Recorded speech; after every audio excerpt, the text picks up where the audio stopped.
Flavia mentioned that she stayed in touch with Linny and the others after working together. Apparently, they've been at the docks distributing these strange pockets the whole time since. Traveler, Paimon. Ah, and Miss Charlotte, too. Would you like a magic pocket? What sort of gadget is it? It's a wondrous bag that can be used to carry many things. The water level has returned to normal, but if you see any of your things floating around, you can use this to carry them. Or you could trick a friend into doing it for you. Trick a friend? I wonder which of my friends would fall for that.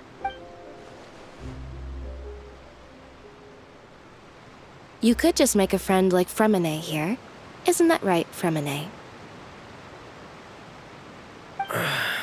Is this what you meant by, I'll help you make some more friends? To be honest, that sounds pretty sweet. Could I have your contact, please? Sure. Please, write down my address.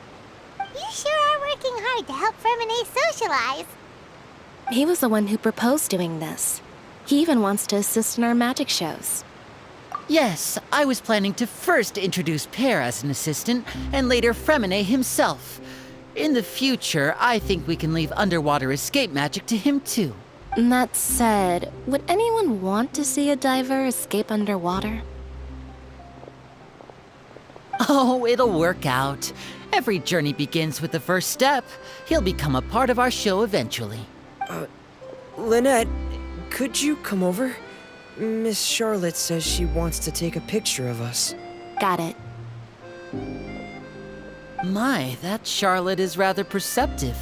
She got rid of everyone the moment she realized I had something to say to you. So, how have things been? Father says that you did a great deal during the latest events. She's very grateful for your contributions to Fontaine. That's all right. We were more than happy to help. So, what's she doing now? Oh, I guess you haven't heard. Well, after Lady Farina left, Father and Monsieur Neuvillette opened negotiations, during which he gave Fontaine's gnosis to her as a diplomatic gift. A diplomatic gift? A gnosis? Yes, I was quite surprised at first myself. But when I thought it over, there were actually a number of things going for it. It could have been done as an apology for the incident with Lord Child, or as thanks for his help in tying the all-devouring narwhal down. Furthermore, Father did also lend significant aid to Fontaine and Poisson. Well, that's true, but this is a gnosis we're talking about. Doesn't this seem a bit irresponsible? I would agree, but I've also heard that it seems that Monsieur Neuvillette has had a significant change of heart regarding the matter. So there's some reason for this that only Neuvillette knows about? I suspect you'll have to ask him about that yourself. Ah, yes, speaking of which, I did see him strolling around the entrance to the Fortress of Meripede a while back. Isn't he real busy and stuff? Paimon didn't think he'd have the time for that. But back to the topic. The gnosis was given to the knave, right? What about Child? They say that he's returned to Snezhnaya to recover from his wounds. I hear that the recent disaster really did a number on his health. That's true. When you think about it, we've had loads of run-ins with the Fatui. To think we'd be allied with them this time. So shocked by such a simple switching of sides?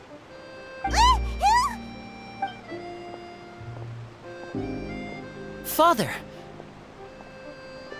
Well, what do you know? Come to the docks to see how my children are doing and meet the traveler by chance. Please do not pay my accomplishments in Fontaine too much mind. I would have done them regardless. Are you going to take the gnosis back to Snezhnaya? That is our duty as harbingers, yes. Don't be too preoccupied with sides. The goal of the Fatui concerns not a single place or person, but the entire world.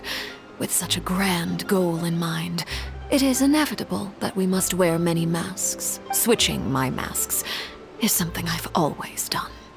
Well, that depends on many things. No one truly knows what the future holds. What good is honesty if you can't rely on it forever? As for you, I very much look forward to our next collaboration. Good things cannot be achieved alone, and you've proved yourselves to be great partners. A vision? All right. I'll remember to return it. Thank you for keeping it safe for him this entire time. And that's a wrap for me. Huh? You're... Greetings, Miss Journalist. Hello. If I'm not mistaken, there are diplomatic channels I'll need to report to take a photo of you. That is correct. So forgive me, but I will not be able to serve as a subject in your article. However, feel free to write as much as you'd like about our dear magicians and our upcoming rookie talent. I will. The sea breeze is quite pleasant. I shall continue my walk while the weather remains so agreeable. Farewell. Farewell, Father. Oh, she has such an intimidating presence. I didn't even dare to take a picture. Thankfully, I've already wrapped up all my pre-scheduled interviews. Thank you all. This'll be more than enough for me to write about, I'm sure. Don't be too nervous. Why don't you take a magic pocket before you go? Here, Traveler, Paimon, you take one too. To move things about? That's right. Funny. I was giving out magic pockets when we first met too. And what do you know? I'm doing the exact same thing right now. So many things have happened, but the pockets are still the pockets.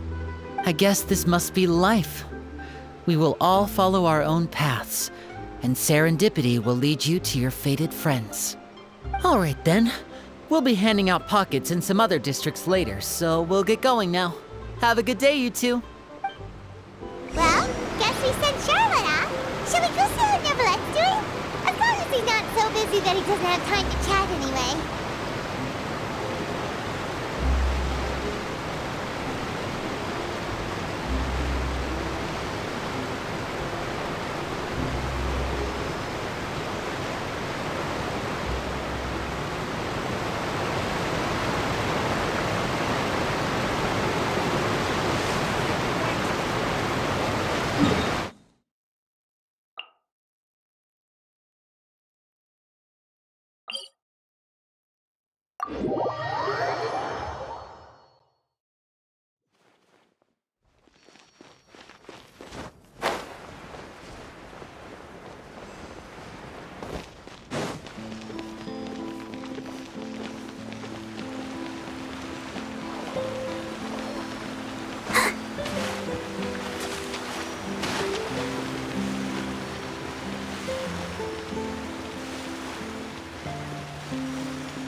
The entrance to the fortress! Ooh, he really is there!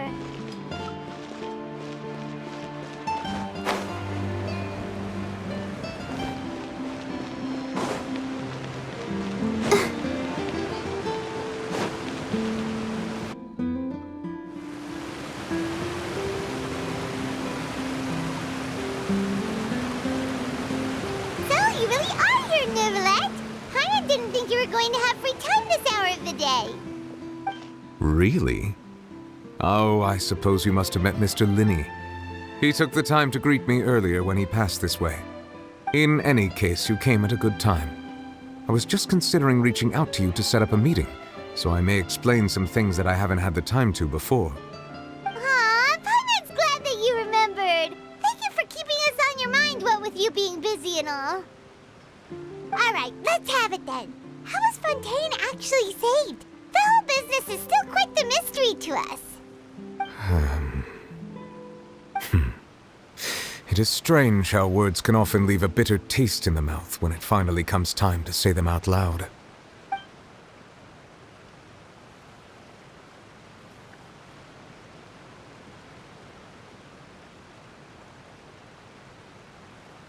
Whoa.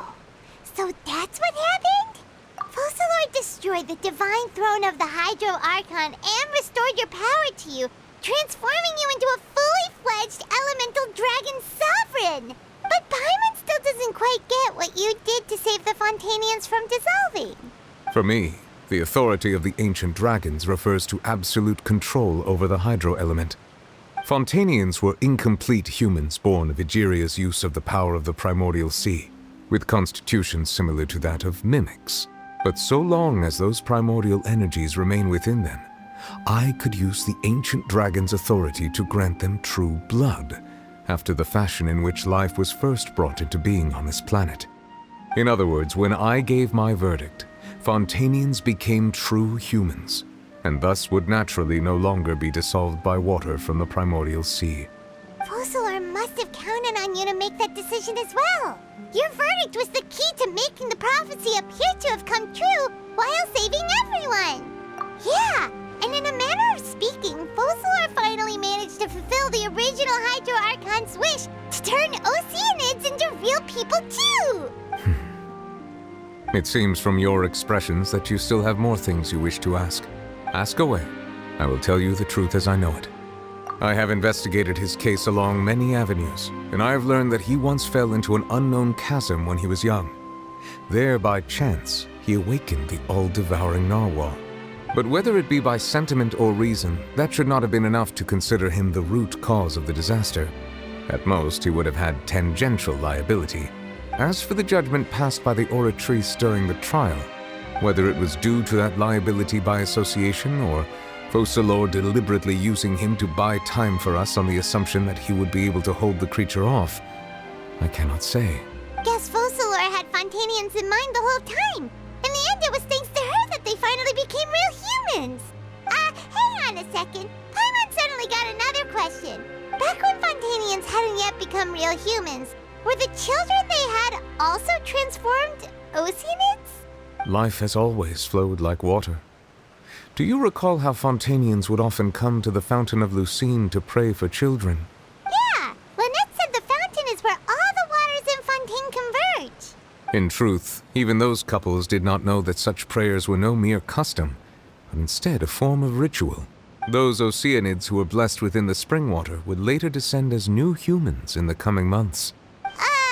Paimon sorta gets it now.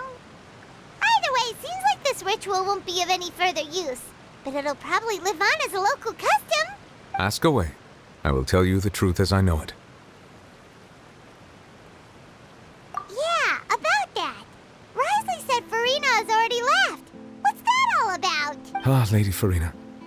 The people are only aware that her death sentence has not been carried out. She abdicated the post of Hydro Archon and left affairs related to that title to me, before leaving the Opera House. I related Focalor's words to her faithfully and completely. After hearing them, she seemed neither saddened nor comforted. She simply said that she was tired and needed to rest. Having said that, she then packed her things and moved out of the Opera House, not unlike how an ordinary person might. But she's still got a place to stay, right? You need not worry. I will make arrangements to ensure that she will not want for food, clothing, board, or travel. In truth, I am somewhat happy for her. The wear and tear on her spirit will, of course, take time to heal. But now that she no longer has to play the role of Focalor the Hydro Archon, she can finally lay down her burdens and lead a normal life. What about you then? What are your plans now that you've regained your full powers as the Hydro Dragon? After Focalor passed on, the Oratrice also ceased to function.